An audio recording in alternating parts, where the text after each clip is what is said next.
What's up? Nandito tayo ngayon kila Miguel. Ayan. Walang tao. Diyan yung bulate. At ito ang gagawin nating pamingwit na iniiwan. Lalagyan lang natin to ng pain, tapos iiwan na natin. Okay. Ito po ng malaki. Maraming sima yan. 3 sa dulo ng linya. Ayan, oh. 1, hindi nakikita. Basta yan. Ayan. Saka yun. Ayan. Nalagyan ko na ng pain. Ayan. Maliit yung sima dito. Yung dalawang yan. Tapos ito malaki. Gagawin lang natin, isihagis natin to dyan. Tubig dyan. Tapos itutusok natin to sa lupa, yung kahoy. Yan, hinagis ko na dyan yung pain. At di ko na lang tinusok, inikot ko na lang pala dito yung kahoy sa puno na maliit. Okay, yung iba naman halatang may isda dyan eh. Pagpunta ko kanini may biglang tumakbong bulig. Ito naman itong maliit na to, malupit tong ginawa ko kasi dito. Yung dalawang sima tinali ko ng isa, basta parang ganyan, naging magkasama sila, parang naging dalawang hook. Lagyan ko lang ng pain. Ayan na, parang ganito yung naging itsura nya. Yan, ay mag-focus yan, basta ganyan. Yan, nalagyan ko na ng pain. Dito naman siguro ko ilalagay banda dyan, kasi isa nandyan eh.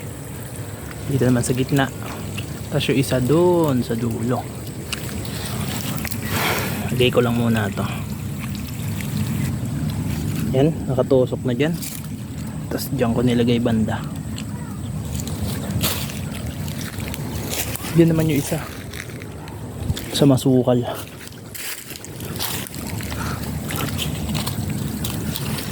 Ito yung isa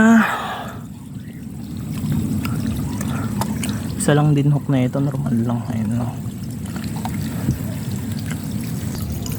Nalagyan ko na ng pain.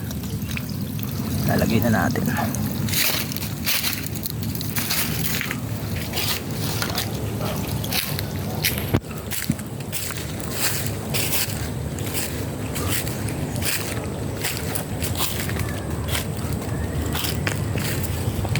Hindi tayo lumubog.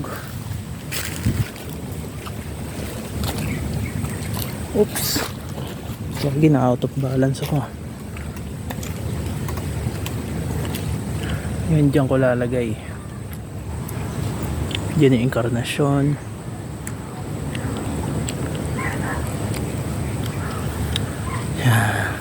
Maglalagay sana ako dun sa hinukay, yung malalim ng sapa doon kila Madji, kaso maraming bata dun eh.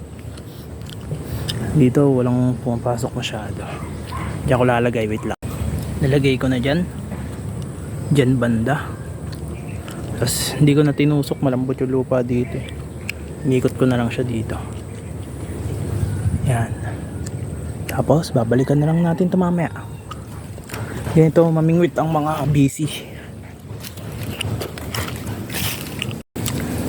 Andyan yung isa.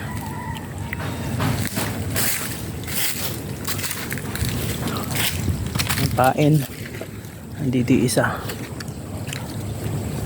Check nga natin ito, baka kinagat agad yun nandito. Hindi pa kinakagat. Ayan, binalik ko ulit. Ayan, balik na lang tayo mamaya.